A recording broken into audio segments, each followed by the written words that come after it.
Hello दोस्तों, lucky education YouTube channel पर आप सभी का हार्दिक स्वागत है। आज हम CBSE class 10th science start करने वाले हैं। मैं राजू शर्मा आपके लिए बेसिक्स के साथ चैप्टर की शुरुआत करूंगा। तो स्टार्ट करते हैं बच्चों। चैप्टर का नाम है chemical reaction and equations. Chemical reaction and equation, इसको समझने से पहले हम कुछ चेंजेज के बारे में, जो कि हमारे दैनिक जीवन में चेंजेज होते हैं, इस प्लेटफॉर्म पर हम हिंदी प्लस इंग्लिश यानी दोनों के साथ में यहाँ पर समझाएंगे। अगर आपको कुछ समझ में नहीं आता है तो आप अपने क्वेरीज जो है, प्रॉब्लम्स हैं, वो हमें भेज सकते हैं। सबसे पहले चलेंगे अपने दैनिक जीवन में, अपने डेली रूटीन में जो चेंजेज होते हैं, उन चेंजेज को 2 कैटेगरी में कैटेगराइज किया गया है। एक है फिजिकल चेंजेज और दूसरे होते हैं केमिकल चेंजेज।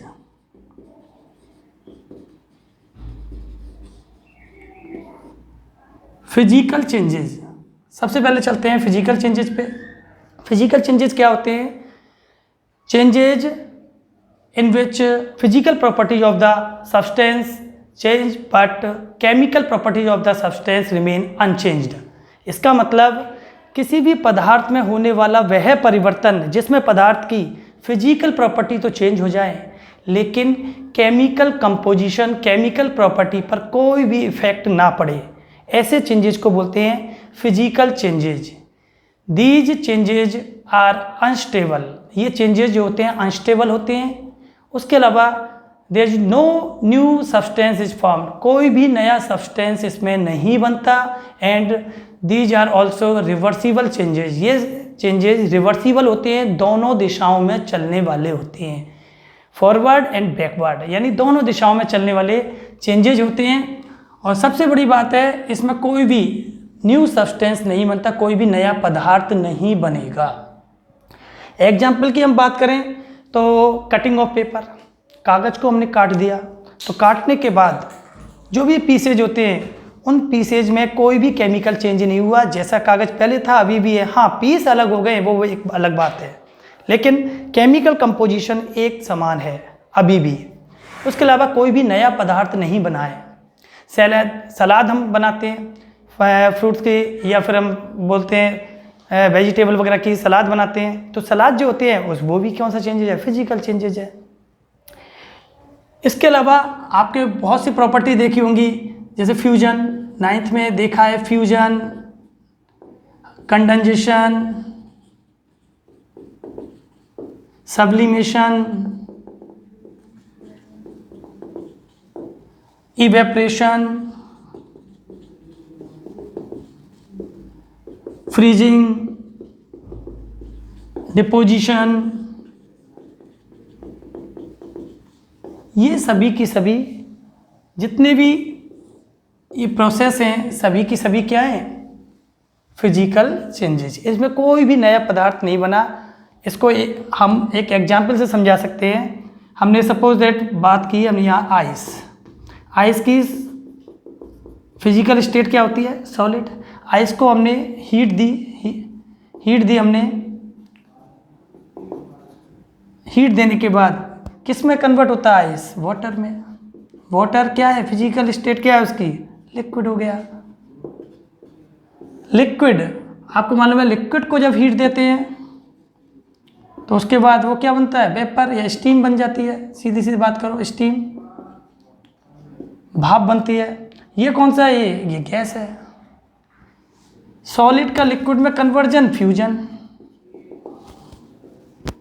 लिक्विड का गैस में इवेपरेशन, या बोलो आप वेपराइजेशन।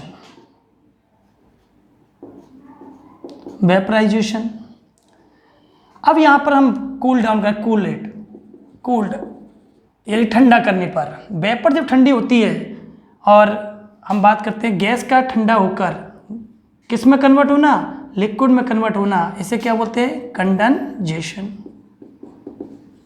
और लिक्विड का ठंडा होकर सॉलिड में कन्वर्ट होना क्या कहलाता है? फ्रीजिंग। कुछ सॉलिड ऐसे होते हैं जो डायरेक्टली ही किस में कन्वर्ट हो जाते हैं, गैस में, और उनकी गैस को जब ठंडा करते हैं तो वो किस में कन्वर्ट हो जाती है, सॉलिड में। तो सॉलिड का डायरेक्टली गैस में कन्वर्ट होना सब्लिमेशन, और गैस का डायरेक्ट सॉलिड में कन्वर्ट होना ये भी सब्लिमेशन का पार्ट है, लेकिन इसको डिपोजिशन बोल देते हैं। तो ये सभी चेंजेज जो हैं वो फिजिकल चेंजेज हैं।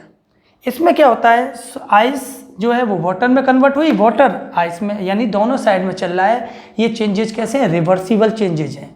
इसमें कभी ऐसा नहीं है कि आइस से वाटर बनी तो वाटर स्टेबल हो, नहीं, वाटर क्या अनस्टेबल है, ये दोबारा से इसमें कन्वर्ट हो सकता है, दोबारा से बदल सकता है इसमें। ऐसे ही वाटर स्टीम में कन्वर्ट हुआ, स्टीम किस में, वाटर में।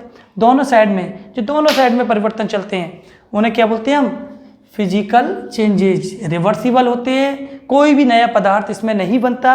और भी हम बात करें आइस, आइस का फॉर्मूला देखिए, केमिकल फॉर्मूला आइस का क्या है, H2O। वाटर का क्या होता है, H2O। स्टीम का क्या होता है, वेपर का H2O। तो ध्यान दीजिए, इन सभी का केमिकल फॉर्मूला तो एक जैसा है। इसका मतलब केमिकल कंपोजिशन में कोई चेंज नहीं हुआ, केवल और केवल फिजिकल प्रॉपर्टीज चेंज हो गई हैं।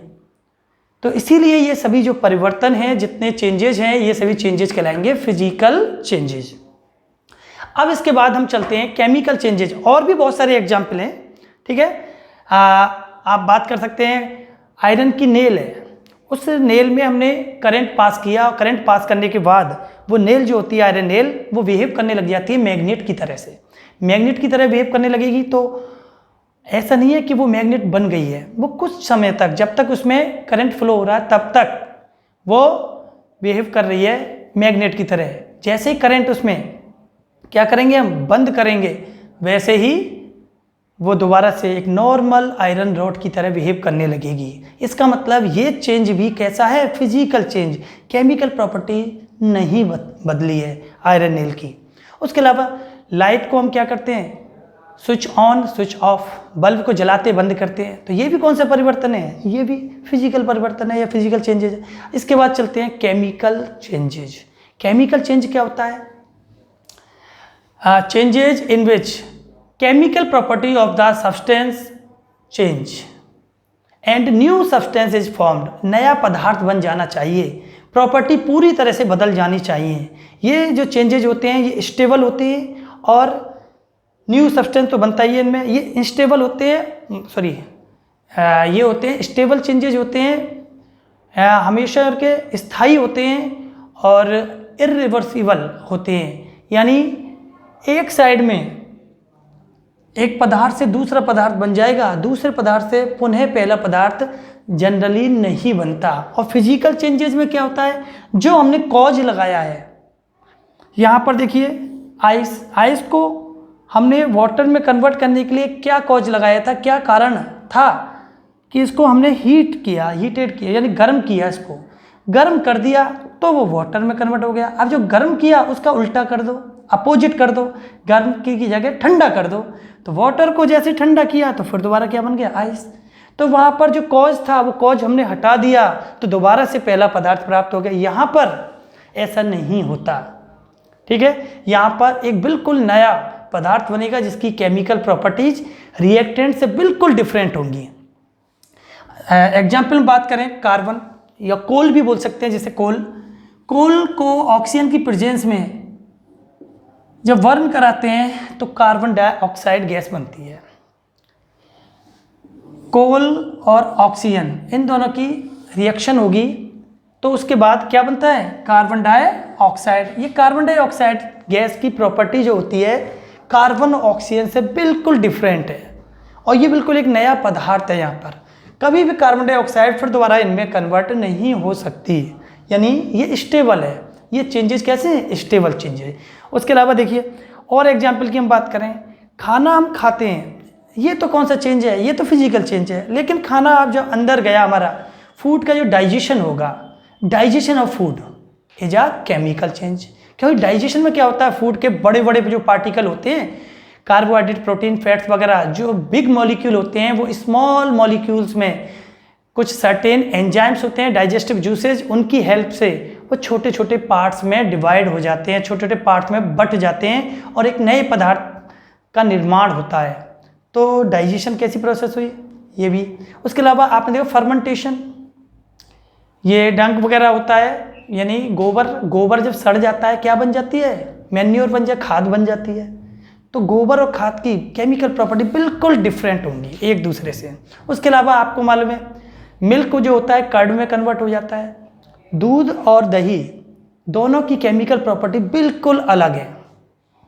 रस्टिंग ऑन आयरन, लोहे पर जंग लग जाती है तो जंग का फॉर्मूला अलग है, लोहे का अलग है, यानी केमिकल प्रॉपर्टी टोटली डिफरेंट है। ठीक है। इसके अलावा बर्निंग ऑफ कैंडल, ये भी क्या है, केमिकल चेंजेस। तो फिजिकल और केमिकल चेंजेज में बिल्कुल क्लियर कट डिफरेंस यहाँ पता लग जाना चाहिए। ठीक है। फिजिकल, एक बार दोनों में अगर हम डिफरेंस करना चाहें तो फिजिकल चेंजेस जो होते हैं ये कैसे होते हैं, अनस्टेबल होते हैं। ये कैसे होते हैं, स्टेबल होते हैं। फिजिकल प्रॉपर्टीज यहाँ पे चेंज होती हैं और यहाँ पर केमिकल प्रॉपर्टी चेंज होती है। यहाँ न्यू सब्सटेंस कोई भी नहीं बनता, यहाँ न्यू सब्सटेंस बन जाते हैं। ये चेंजेस कैसे होते हैं, रिवर्सिबल चेंजेज होते हैं फिजिकल, और केमिकल कैसे होते हैं, इरिवर्सिबल चेंजेज होते हैं। तो इस प्रकार से हम फिजिकल और केमिकल चेंजेज में डिफ्रेंशिएट कर सकते हैं। ठीक है। हाँ तो बच्चों अब चलते हैं हम केमिकल रिएक्शंस पे। केमिकल रिएक्शन किसे कहते हैं, a reaction in which chemical changes occurs या टेक्स प्लेस। ऐसी कोई भी रिएक्शन जिसके अंदर केमिकल चेंज होता है। अभी अभी हमने देखा था physical and chemical change. Physical change से कोई मतलब नहीं, केमिकल चेंज। केमिकल प्रॉपर्टी अगर बदल रही हो तो ऐसे चेंजेज को क्या बोलते हैं, केमिकल चेंज। और केमिकल चेंजेज जिस रिएक्शन में होते हैं उस रिएक्शन को बोलते हैं केमिकल रिएक्शन। केमिकल रिएक्शन एक एग्जाम्पल से यदि समझना चाहें हम, अभी अभी एक एग्जाम्पल भी दिया था मैंने, when coal burns in the presence of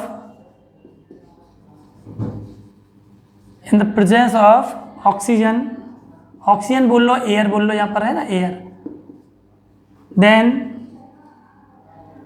carbon dioxide gas is formed.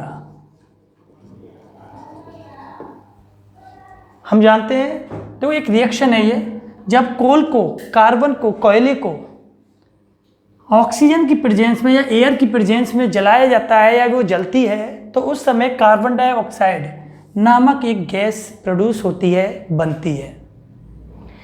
ये जो है ये पूरी की पूरी कोल को ऑक्सीजन की प्रेजेंस में जलाया है, कार्बन डाइऑक्साइड गैस बन गई। कार्बन डाइऑक्साइड एक बिल्कुल न्यू सब्सटेंस है, नया पदार्थ है बिल्कुल।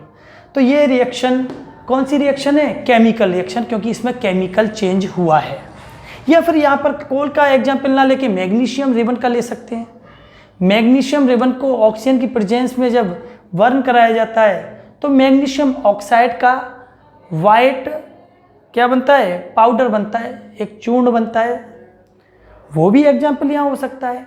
अब साइंटिस्ट ने, ध्यान रखो, साइंटिस्ट ने क्या सोचा, सभी ने, कि बच्चे को बार बार इतनी लंबी लाइन लिखेगा कोई रिएक्शन को बताने के लिए कि भाई कोयले ने उससे रिएक्शन करी ऑक्सीजन से और बन गया कार्बन डाइऑक्साइड, तो बहुत लंबा हो जाएगा। तो एक तरीका होना चाहिए। सलाह मशवरा हुआ कि क्या किया जाए कि इसको शॉर्ट फॉर्म में कर दिया जाए।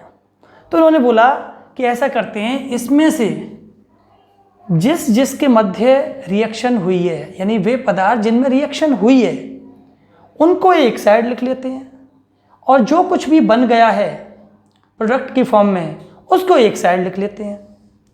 इसे एक इक्वेशन की फॉर्म में लिख दिया जाए तो एक शॉर्ट तरीका हो जाएगा। एक बहुत आसान शब्दों में कम जगह पर हम लिख सकते हैं और लिखना आसान होगा।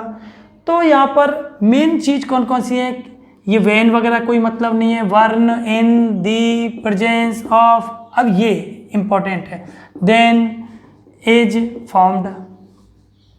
इन सभी चीज़ों को छोड़कर जो कुछ बचा है, बोला कोल, कोल लिख लिया, कोल बोल दो या यहाँ पर इसे कार्बन भी बोल सकते हैं, ध्यान रखना। कोल किसकी प्रेजेंस में, और मेन चीज़ क्या थी यहाँ पर, ऑक्सीजन,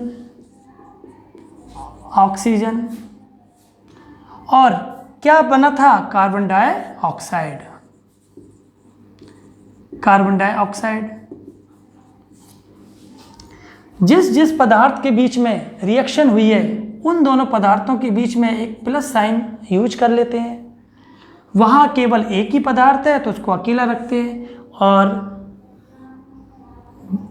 जिन पदार्थों में रिएक्शन हुई है उसको और इसको यहाँ रख के उनके बीच में एक एरो लगा देते हैं। तो एक तरीका बनाया गया कि ऐसा करते हैं कि केमिकल रिएक्शन को लिखना बहुत लंबा हो जाता है, तो उसको एक शॉर्ट फॉर्म में किस तरह दर्शाया जाए। तो जिस जिसके बीच में रिएक्शन हुई है, हालांकि हम बाद में बताएंगे क्या है, रिएक्टेंट्स होते हैं, ठीक है। The substances which participate in any chemical reactions are called reactants, ये हम बाद में देखेंगे। एंड जो कुछ बनता है वो क्या होता है, प्रोडक्ट होता है। तो coal plus oxygen is equal to carbon dioxide, तो एक इक्वेशन की फॉर्म में इसको लिख दिया। इस इक्वेशन का नाम दिया गया वर्ड इक्वेशन, यानी पूरी की पूरी केमिकल रिएक्शन को वर्ड की फॉर्म में लिख दिया, शब्दों में व्यक्त कर दिया, शॉर्ट फॉर्म में बना दिया। तो ये हो गया आपका वर्ड इक्वेशन। अब साइंटिस्ट ने सोचा कि और भी कोई तरीका हो सकता है कि इसको और ज़्यादा शॉर्ट आउट किया जाए, शॉर्ट फॉर्म में और ज़्यादा। तो बहुत दिमाग लगाया गया, लास्ट में सोचा हाँ इसको भी किया जा सकता है, ऐसा क्यों नहीं करें, कोल के लिए कोई सिंबल हो, उस सिंबल का यूज किया जाए। तो वो कोल के लिए जो सिंबल आप जानते हैं, कोल मीन्स कार्बन, कार्बन के लिए सिंबल आया C।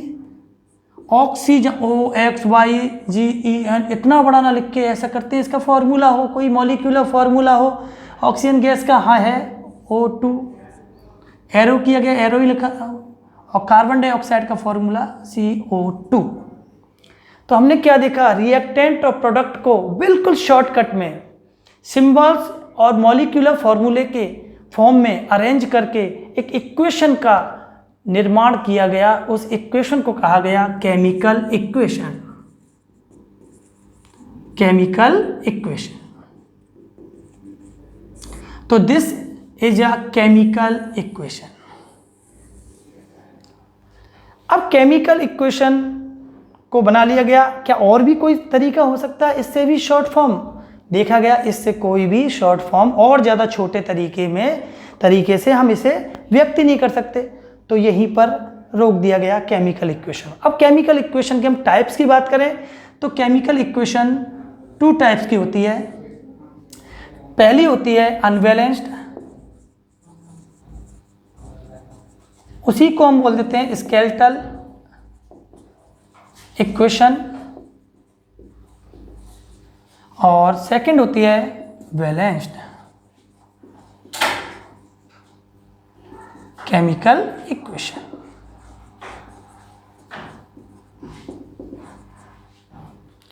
अनबैलेंस्ड इक्वेशन किसे बोलेंगे, नाम से ही पता लगा, अनबैलेंस्ड या skeletal. When the number of atom of the reactant is not equal to the number of atom of product, that type equation is called skeletal और unbalanced chemical equation। सीधा मतलब क्या है, जब reactants और product दोनों के एलिमेंट्स में जो एटम हैं उनकी संख्या बराबर नहीं है, इक्वल नहीं है, तो बोलेंगे उस इक्वेशन को क्या बोलेंगे, अनबैलेंस्ड। और यदि दोनों बराबर है तो क्या बोलेंगे, बैलेंस्ड। इसको यदि हम देखें, ये तो हो गए रिएक्टेंट्स, ये हो गया प्रोडक्ट। रिएक्टेंट में देखते हैं हम, दोनों को मिलाकर देखते हैं, कार्बन कितना है यहाँ 1, यहाँ भी कार्बन 1, ऑक्सीजन के कितने एटम हैं 2, यहाँ कितने हैं 2, तो दोनों साइड में नंबर ऑफ एटम जो है क्या इक्वल है, तो इसका मतलब क्या, ये बैलेंस्ड इक्वेशन है। अब एग्जाम्पल देखें, अनबैलेंस्ड की बात करें हम, H2 plus O2 is equal to H2O। H के कितने एटम है देखिए, H के हैं 2 एटम, यहाँ कितने हैं 2 एटम। ऑक्सीजन के कितने हैं 2, लेकिन ऑक्सीजन का यहाँ कितना है 1। इसका मतलब ये जो इक्वेशन है ये कैसी है, अनबैलेंस्ड केमिकल इक्वेशन। और अनबैलेंस्ड केमिकल इक्वेशन जो होती है उसी को बैलेंस्ड फॉर्म में लिखा जाता है, कभी भी ऐसे इक्वेशन को नहीं लिखा जाता, ध्यान रख। अब क्यों नहीं लिखा जाता, law of conservation of mass, law of conservation of mass.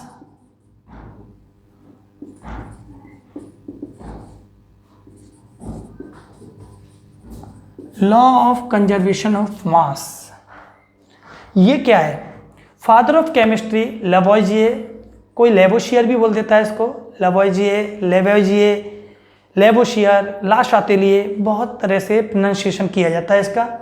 Father of chemistry, उन्होंने एक लॉ दिया था जिसे बोलते हैं law of conservation of mass. ये क्या बोलते हैं,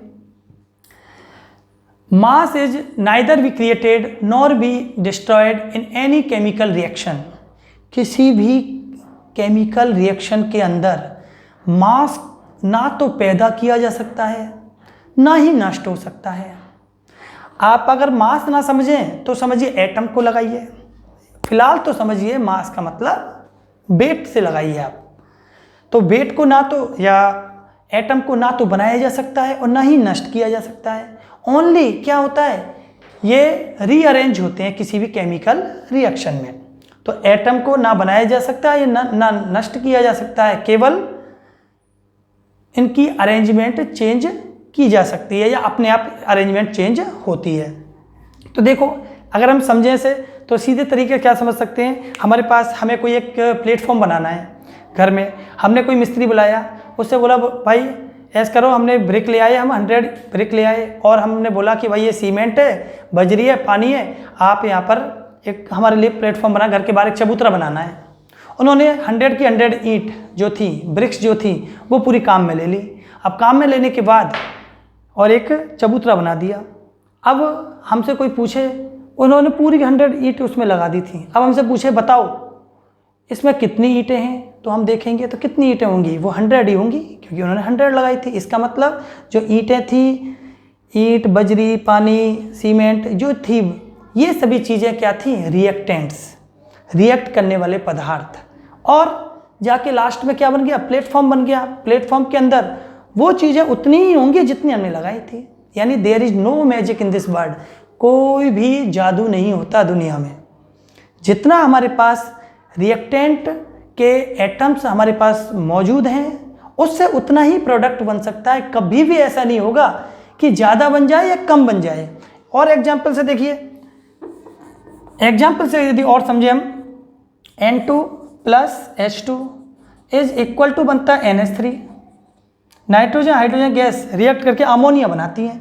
अब यहाँ से क्या पता लग रहा है, देखो यहाँ से हाइड्रोजन के 2 हैं, यहाँ भी हाइड्रोजन के 2 हैं, यहाँ ऑक्सीजन का कितने हैं 2, लेकिन ऑक्सीजन का यहाँ कितना है 1। तो ऐसा लग रहा है यहाँ 2 ऑक्सीजन थे, यहाँ 1 रह गया, इसका मतलब 1 ऑक्सीजन गायब हो गई, नष्ट हो गई। तो नष्ट तो हो ही नहीं सकती, आप भी जानते हैं कोई चीज़ अपने आप नष्ट नहीं हो सकती, अपने आप बन नहीं सकती। यहाँ देखो नाइट्रोजन कितने, यहाँ नाइट्रोजन 2 एटम है, यहाँ कितना रह गया 1, ऐसा लग रहा है 1 नाइट्रोजन गायब हो गया। यहाँ हाइड्रोजन कितने हैं 2, यहाँ कितने हाइड्रोजन 3, ऐसा लग रहा है 1 अपने आप पैदा हो गया। इसका मतलब जादू हो गया। ये तो जादू तो हो ही नहीं सकता, हम जानते हैं। लवाइजी महोदय क्या बोलते हैं कि there is no magic in this world, जितना रिएक्टेंट मॉलिक्यूल है, एटम है हमारे पास, उतना ही प्रोडक्ट बन सकता है, उससे ना तो कम और ना ज़्यादा। ठीक है, तो यही है law of conservation of mass. इसीलिए इस लॉ ऑफ कंजर्वेशन मास को फुलफिल करने के लिए, कंप्लीट करने के लिए, इसे किसी भी अनबैलेंस्ड केमिकल इक्वेशन को क्या किया जाता है, बैलेंस किया जाता है। अब हम यहाँ पर अनबैलेंस्ड केमिकल इक्वेशन को बैलेंस्ड करना सीखेंगे। हाँ तो बच्चों, अनबैलेंस्ड केमिकल इक्वेशंस को बैलेंस करना अब हम सीखते हैं।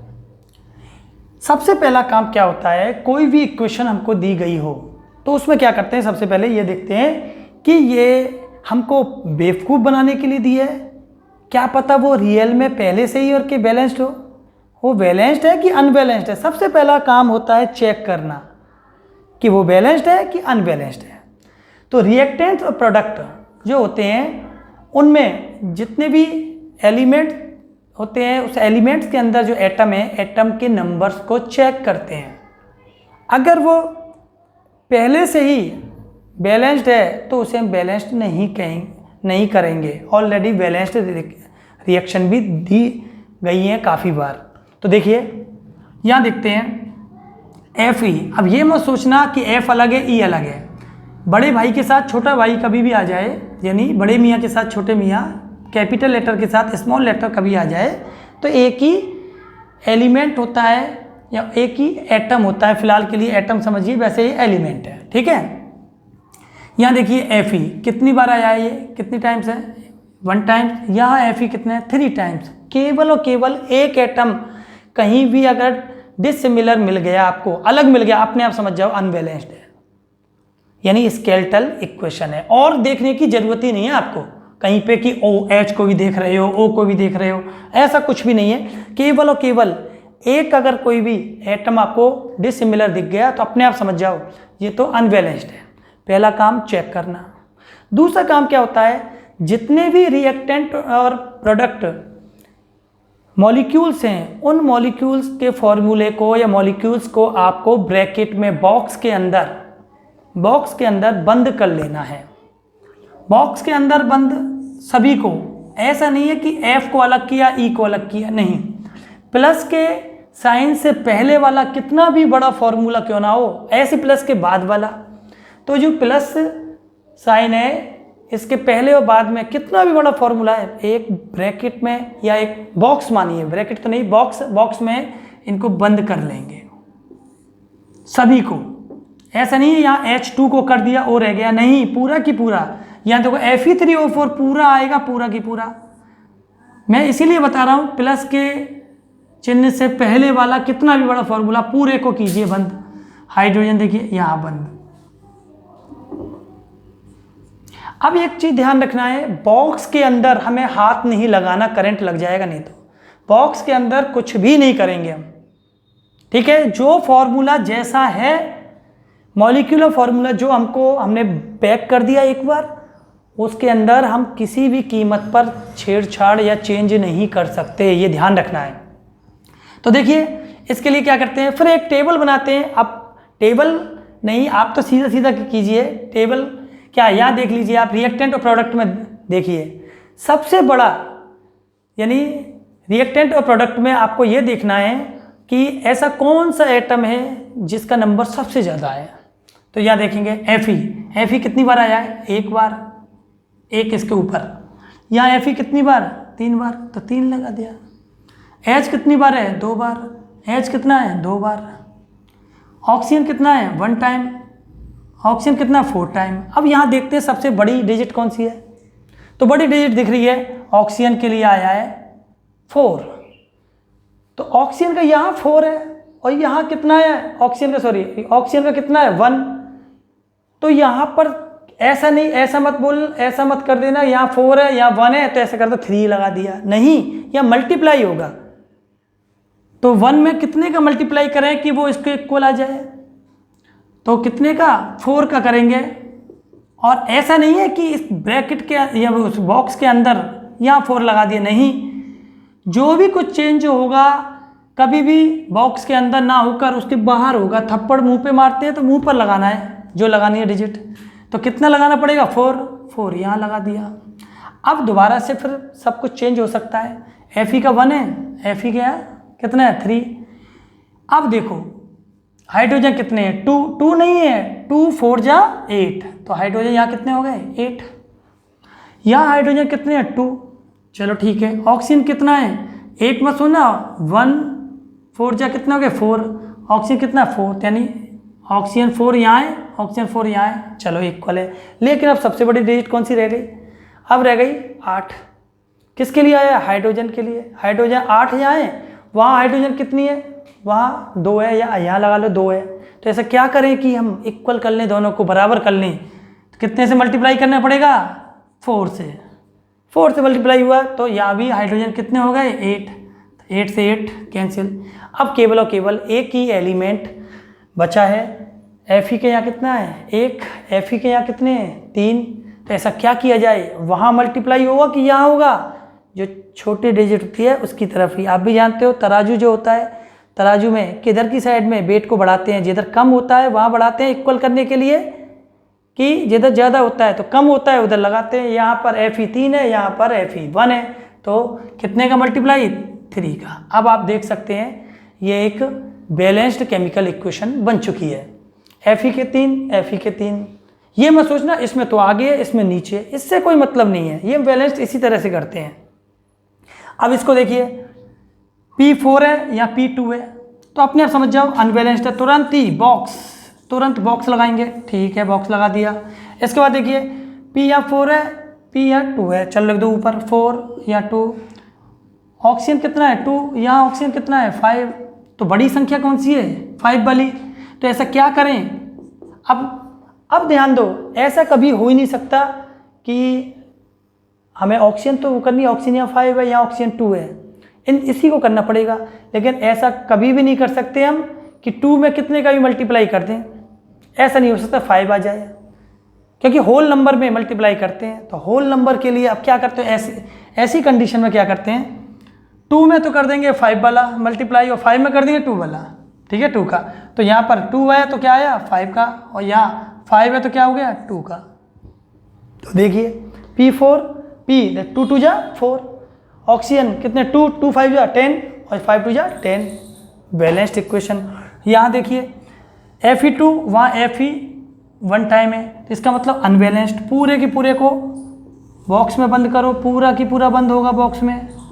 ये हो गया। अब क्या करें? सबसे बड़ी संख्या देखिए, Fe कितने हैं? 2। Fe यहाँ कितना है? 1। चलो, ऑक्सीजन कितना है? 3। यहाँ ऑक्सीजन कितना है? 3।